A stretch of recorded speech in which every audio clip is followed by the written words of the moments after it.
विधानसभा में प्रश्नकाल के विधायकों के सवाल पर विभागीय मंत्रियों ने आश्वस्त किया कि हर संभव कार्रवाई की जाएगी। सदन में अवैध मादक पदार्थों की तस्करी का मुद्दा छाया रहा। वहीं विधानसभा में प्रश्नकाल के दौरान क्या कुछ रहा, देखिए ये खास रिपोर्ट। विधानसभा में प्रश्नकाल के दौरान चिकित्सा, गृह, खाद्य एवं नागरिक आपूर्ति, पशुपालन, डेयरी, महिला एवं बाल विकास से जुड़े सवाल महत्वपूर्ण रहे। प्रश्नकाल में ड्रग तस्करी का मुद्दा छाया रहा। विधायक के सवाल पर गृह राज्य मंत्री जवाहर सिंह बेढम ने स्पष्ट कहा कि नशे के कारोबार में यदि पुलिस की संलिप्तता पाई जाएगी तो कठोर कार्रवाई होगी। हनुमानगढ़ में तस्करी के दर्ज प्रकरण से जुड़े सवाल पर गृह राज्य मंत्री बेढम ने कहा कि राजस्थान में जिस तरीके से युवाओं में नशे की प्रवृत्ति बढ़ी, उसको रोकने के लिए समय समय पर सरकार ने विभिन्न परिपत्र जारी कर नशे की रोकथाम का काम किया। साथ ही समाज में भी अवेयरनेस कैंप लगाने की कोशिश भी की। जब नेता प्रतिपक्ष टीकाराम जूली ने सवाल उठाया कि इस प्रकार के मामलों में पुलिस की मिलीभगत है या नहीं, नशे की प्रवृत्ति को रोकने की सरकार की कार्य योजना बताएं, इस पर गृह राज्य मंत्री बेढम ने कहा कि मेरे संज्ञान में ऐसी कोई बात नहीं आई जिसमें पुलिस गठजोड़ दिखाई दे। अगर आप कोई मामले से अवगत कराएंगे तो कठोर कार्रवाई की जाएगी। मेरे संज्ञान में अभी तक ऐसी कोई बात आई नहीं है। यदि आपके पास हो तो निश्चित रूप से हमें अवगत कराएं, और मैं सदन के माध्यम से आपको ये सुनिश्चित करना चाहूँगा कि पुलिस गठजोड़ की कहीं भी हमको शिकायत मिलेगी, पुलिस गठजोड़ ही नहीं, इस धंधे में लिप्त कोई भी व्यक्ति हमारे संज्ञान में आएगा, उसके खिलाफ हम कठोर कार्रवाई करेंगे। पिछली सरकार के समय खोले गए जनता क्लिनिक की स्थिति को लेकर किए गए सवाल पर चिकित्सा मंत्री गजेंद्र सिंह खींवसर ने कहा कि जनता क्लिनिक साल 2019-20 में गहलोत सरकार ने खोले थे। आश्चर्य की बात है कि पूरे राजस्थान में केवल 15 ही खोले गए। दिल्ली के मोहल्ला क्लिनिक के आधार पर इन्हें खोला गया। उसके बाद केंद्र ने साल 2021-22 में शहरी स्वास्थ्य कल्याण की तरह दर्जा दिया और राजस्थान में 357 युवाम केंद्र खोले गए, जिसकी पूरी फंडिंग केंद्र सरकार से मिल रही है। 70 लाख रुपए प्रति वर्ष 357 युवाओं को केंद्र सरकार देती है। माननीय मोदी जी ने, केंद्र ने इसके बाद इसको दर्जा दे दिया गया 2021-22 के अंदर शहरी स्वास्थ्य कल्याण केंद्र, लेकिन रहे केवल 15 राजस्थान के अंदर।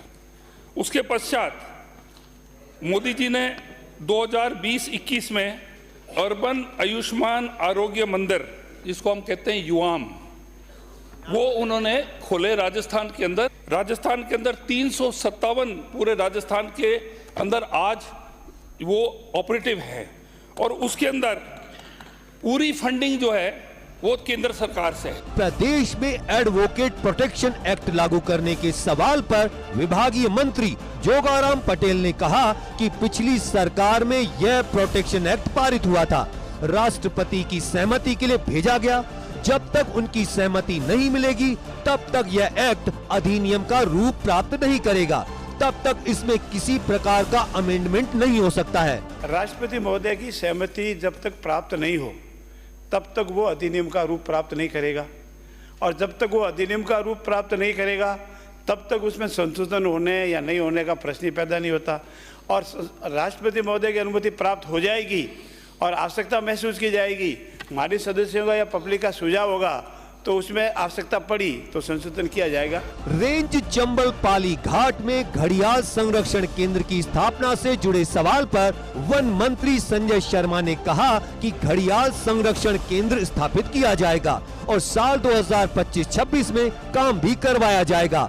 विधायक जितेंद्र गोठवाल के सवाल पर कहा कि पाली घाट क्षेत्र को पर्यटन की दृष्टि से विकसित भी करवाया जाएगा।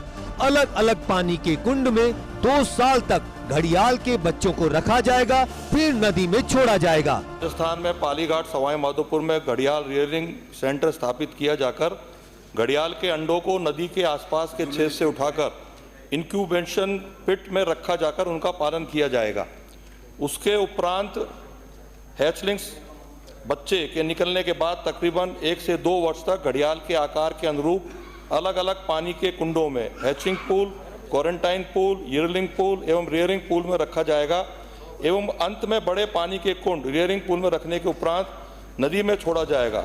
महवा विधानसभा क्षेत्र में संचालित आंगनबाड़ी केंद्रों से जुड़े सवाल पर महिला बाल विकास मंत्री दिया कुमारी ने कहा कि सरकार आंगनबाड़ी केंद्रों में सुविधाओं का विस्तार करने के लिए प्रतिबद्ध है। साल 2024-25 से 2500 से अधिक आंगनबाड़ी केंद्र को आदर्श विकसित किया जा रहा है। 5000 आंगनबाड़ी केंद्रों की मरम्मत करवाया जाना प्रस्तावित है। साल 2025-26 की बजट घोषणा में आंगनबाड़ी कार्यकर्ताओं में सहायिकाओं को देय राशि में आगामी वर्ष 10% की वृद्धि प्रस्तावित है। बजट घोषणा 2024-25 के क्रम में प्रदेश के 2365 आंगनबाड़ी केंद्रों को आदर्श आंगनबाड़ी केंद्र के रूप में विकसित किया जा रहा है। आगामी वित्तीय वर्ष में 5000 आंगनबाड़ी केंद्रों के भवनों में की मरम्मत का कार्य कराया जाना प्रस्तावित है। वर्ष 2025-26 की बजट घोषणा के क्रम में आंगनबाड़ी कार्यकर्ताओं एवं सहायिकाओं को देय मानदेय में आगामी वर्ष 10% की वृद्धि किया जाना प्रस्तावित है। विधानसभा के प्रश्नकाल में गौशाला के सवाल पर पशुपालन मंत्री जोराराम कुमावत ने कहा कि जिस गौशाला में 100 से कम गौवंश होता है उन्हें सहायता राशि नहीं दी जाती है।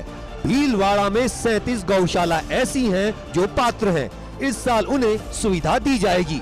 नेता प्रतिपक्ष टीकाराम जूली के सवाल पर कहा कि प्रदेश में गौशाला को 9 महीने का अनुदान देते हैं। इस बार बजट में अनुदान में 15% बढ़ोतरी की घोषणा की गई है। जिस गौशाला में 100 गोवंश होंगे उसी को हम अनुदान की सहायता राशि देते हैं।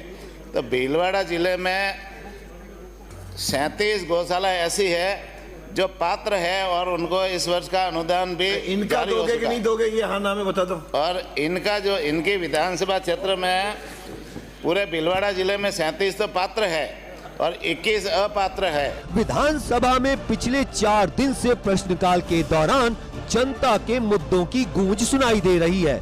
विभागीय मंत्री अपने जवाब में आश्वस्त कर रहे हैं कि काम को आगे बढ़ाया जाएगा। विधानसभा में प्रश्नकाल की कार्रवाई के दौरान पिछले 4 दिन से जनता के मुद्दों की गूंज सुनाई दे रही है।